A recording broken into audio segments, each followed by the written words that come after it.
வணக்கம். ஈழத்து கவிமுரசு வாணி செல்வராஜா. எல்லாருக்கும் நன்றியையும் வணக்கத்தையும் தெரிவிக்கிற நேர வணக்கத்தையும். இன்றைக்கி எதை பற்றி கதைக்க போகிறேன்டா, மதம் மாற்றுறதை பற்றி கொஞ்சம் நீங்கள் சிந்திங்க. மதம்ன்றது இப்போ வெறி மாதிரி வந்து கொண்டு இருக்குது. எதை பற்றி சொல்ல வாரேன்னு இப்போ உங்களுக்கு சொல்லக்கூடிய விளங்கும். எல்லா மதத்தையும் மதிக்கிறவள் நான், எல்லாருக்கும் தெரியும். அன்பு தான் எல்லாமே. ஆன்மீகத்தில் இறங்குனா என்னை பொறுத்தளவு எல்லா கடவுளும் ஒன்று தான். அந்த கடவுள் பெருசு, இந்த கடவுள் சின்னன்னு சொல்லி பார்த்தாலே அது மொக்குத்தனம். முக்கியமாக சொல்கிறேன். அவங்கவுங்க விருப்பத்தில் நீங்கள் எந்த மதத்தன்னான கடைப்பிடிங்க. நாங்கள் தப்பு சொல்லவில்லை. முக்கியமான விஷயம், இதை விழிப்புணர்வாக பாருங்க. இன்னும் 2 நாளில் 2025 தொடங்க போகுது. இன்றைக்கு 30ஆம் தேதி, சரியா? ஆஞ்சநேயர் பிறந்த நாள். என்ன விளக்கம் என்று சொன்னால், அன்பு தான் கடவுள் என்று எல்லாருக்கும் எல்லா கடவுள்களும் சொல்கிறாங்க. எல்லாத்தையும் பற்றி தெரிஞ்சாக்கள் இதை ஏற்றுக்கொள்வாங்க. அதைத்தான் சொல்கிறேன், நிறகலசம் என்று. குரகலசம் தானே அங்கே இங்கே தளம்பி திரியும். உங்களோட மதத்தை நீங்கள் விரும்புனா கைப்பற்றுங்க, இல்லை பற்றுக்கொள்ளுங்க. வெறி மதம் வேண்டும், மதம் வேண்டாம். மதம்ன்றது வெறி, சரியா? அதே மாதிரி ஒரு கஷ்டத்தில் இருக்கிறவங்களை கொண்டு, இல்லை சும்மா இருக்கிறவங்களை கொண்டு நீங்கள் திணிக்காதீங்க. ஏன் திணிக்காதீங்கன்னு சொல்ல வாரன்னு சொன்னால், இன்றைய காலகட்டத்தில் கத்தோலிக்க மெத்தடிஸை பற்றி நான் சொல்ல வரலை. இப்போ உருவாகிருக்கிறி கொன்றைக்கு 5ஆம் வேதம்னு சொல்கிறாங்க. அது என்ன வேதம்ன்ட்டு எனக்கு தெரியாது.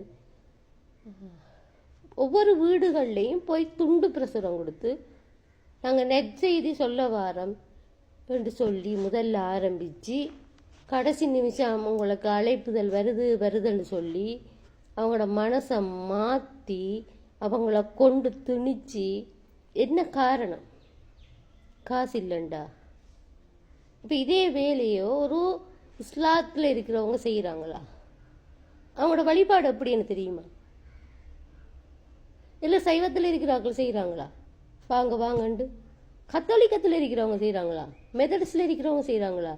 இல்லை. நீங்கள் இடையில உருவாயித்து ஒரு துண்டு பிரசுரம் அது இதண்டு ஒவ்வொரு வீடுகளை பூந்து நீங்கள் செய்கிற அட்டகாசம் இருக்கல, அதுக்கு தண்டனைக்குரிய குற்றம் தெரியுமா? அது உங்களுக்கு ஒரு வறுமக்கோட்டில் இருக்கிறவன் அந்த வாழ்வாதாரத்துக்காண்டி அங்கே வாரான் தெரியுமா? அவன் மனம் விரும்பி வாரான்னு நினைக்கிறீங்களா?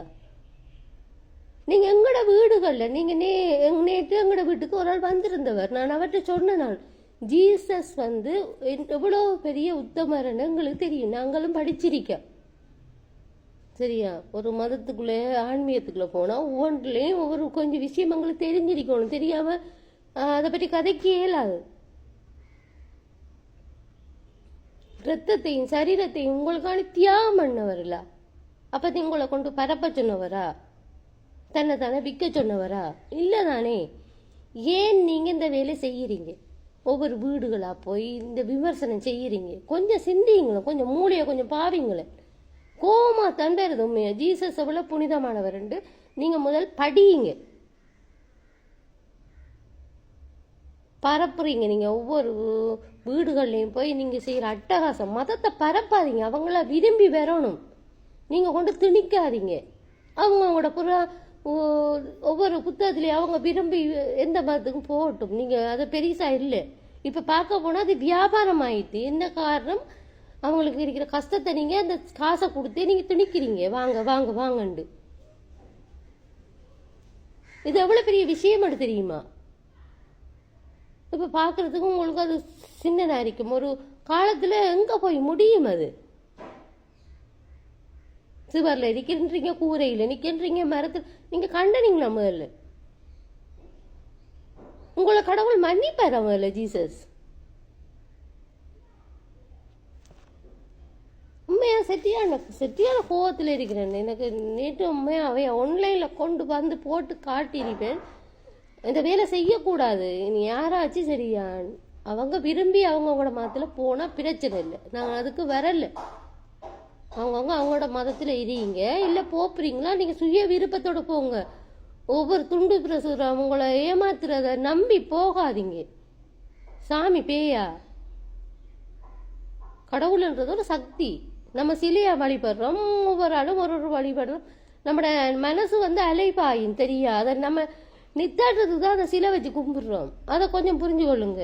மரத்தில் இருக்கிறது, அதில் இருக்கிறது, இதில் இருக்கிறது மற்ற மற்ற கடவுள் பேயா? நம்ம செத்தாலே பேய் தான் தெரியுமா? அது பேயை பற்றி கதைக்க வரீங்க? இல்லை நீங்கள் அடுத்த பிறவி என்னவா வரப்போறீங்கன்னு தெரியுமா? இல்லை நீங்கள் இது வரைக்கும் ஆலோசனை கூறுறீங்களே, நீங்கள் ஒரு நாள் கூட உங்கள்ட்ட ஜீசஸ் சொன்னவரா நீ இப்படித்தான் இதை செய்யண்டு? நீங்கள் இன்னொரு ஆள்ற தண்டிப்பில் தான் பாருங்க ஒவ்வொரு வீடுகளாக பிறப்புறீங்க. அதை யோசிச்சு கொள்ளுங்க.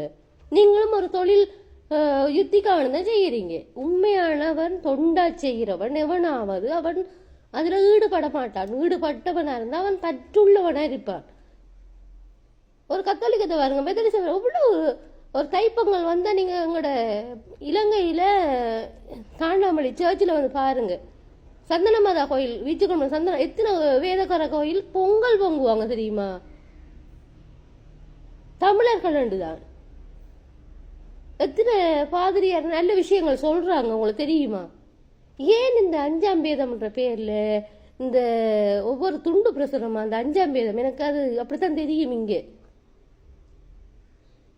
கத்திர வேதம்னா நாங்க சொல்றாங்க. அது நான் இதை பற்றி கதைக்க கூடான்னு சொல்றேன். ஒவ்வொரு செய்காரியம் நீங்க எங்கட வீடுகள் எங்கட வீட்டையே வாரீங்க. அப்ப என்ன சொல்றது உங்களை? இதான் கடைசி முதலுமா இருக்கட்டும். நான் இல்லாட்டி இதை பார்க்குறாக்கள் ஒரு விழிப்புணர்வை எடுத்துக்கொள்ளுங்க. கண்டிப்பா இந்த கத்திர வேதக்காரர்களை சொல்றேன், சரியா? நான் எதையும் கொச்சப்படுத்த விரும்பல. எங்களுக்கு எல்லா மதமும் உண்டு. நாங்கள் இலங்கைய பாகுபாடு இல்லை, அன்பால ஒற்றுமையா இருக்க நாங்க விரும்புறோம். இப்ப வந்திருக்கிற தலைவர் அப்படியானவர். அது சில நிறைய பேருக்கு அது கட்டுப்பா இருக்குது. உண்மையாவே அது உத்தமமான மனுஷன். அந்த மனுஷன் எவ்வளவு நல்ல விஷயம் 2 மாசத்துக்கு செய்துட்டேன்.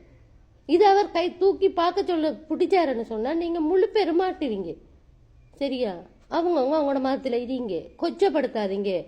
எந்த நாட்டில் இருந்தாலும் இந்த இந்த இந்த விமர்சனத்தை கொண்டு திணிக்காதீங்க. அவங்களா விரும்பி வந்தா ஏற்றுக்கொள்ளுங்க. நீங்களா கொண்டு ஒவ்வொரு வீடுகளா போய் செய்ய வேண்டாம். எந்த ஒரு ஆக்களும் இப்படி கொண்டு வருவாங்கன்னா நீங்க ஒவ்வொரு ஆளும் தட்டி கேட்டாலே நடக்கும் இந்த விஷயம்.